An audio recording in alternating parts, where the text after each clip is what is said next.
RTI ही वह हथियार है जिससे मनरेगा घोटालों को कपड़े से बाहर किया जा सकता है।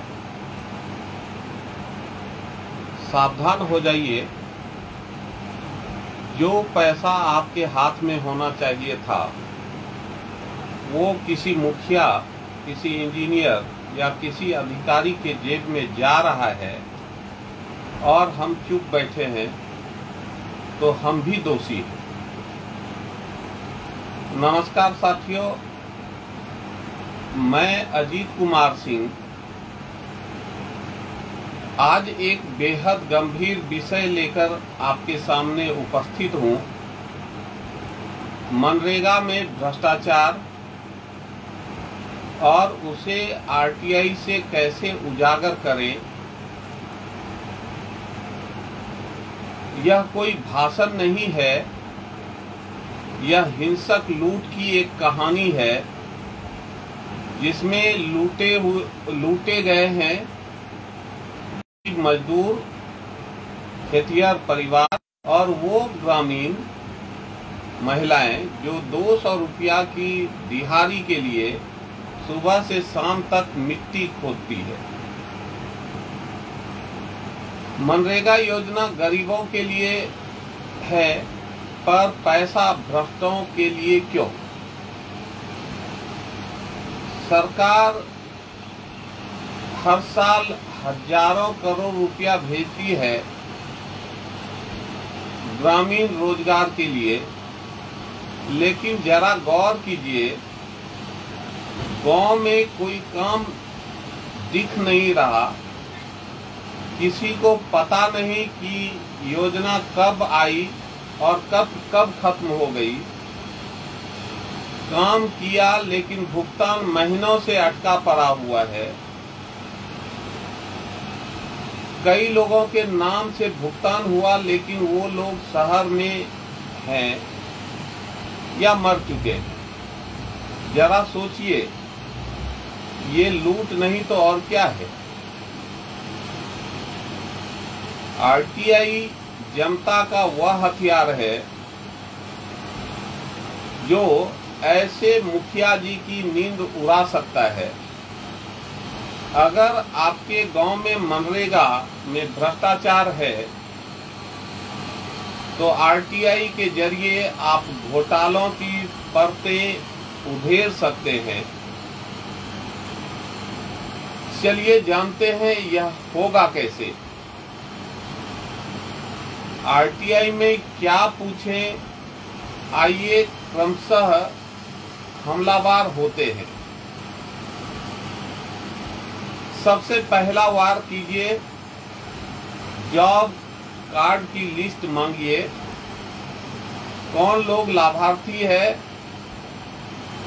किसे कब और कितने दिन काम मिला, मजदूरी कब और कितना दी गई।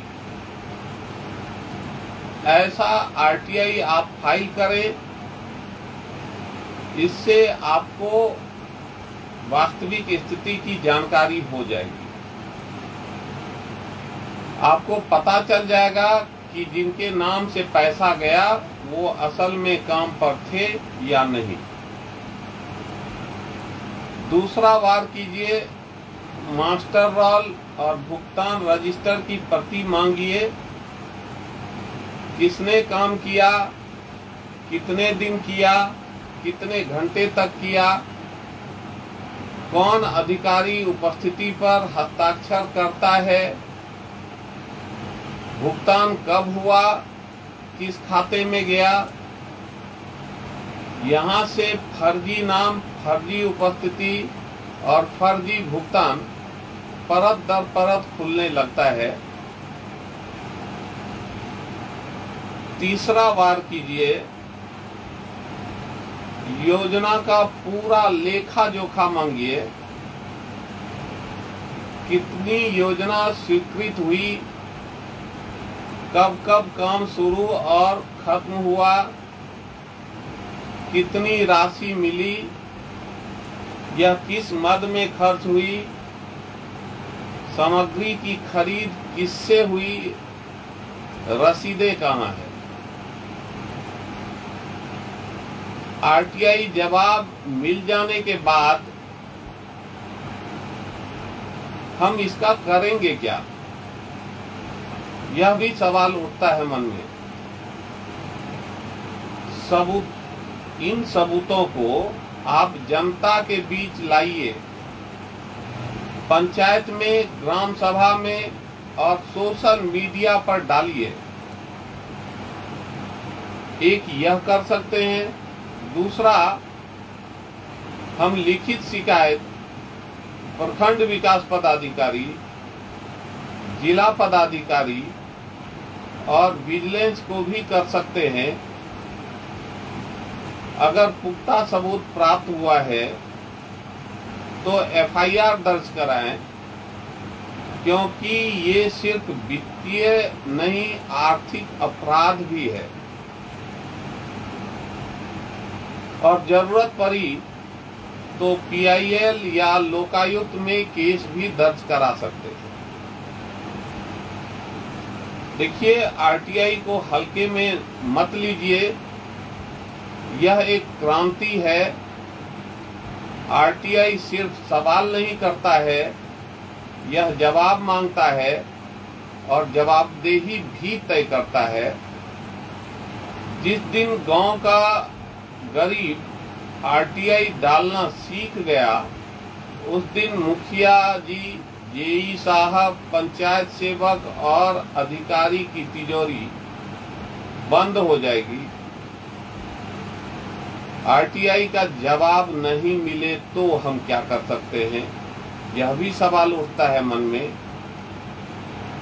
देखिए, आरटीआई का जवाब देने के लिए 30 दिन का समयावधि निर्धारित है। 30 दिन में जवाब नहीं आया तो आप पहली अपील कीजिए और यह अपील जिला स्तर के पदाधिकारियों के पास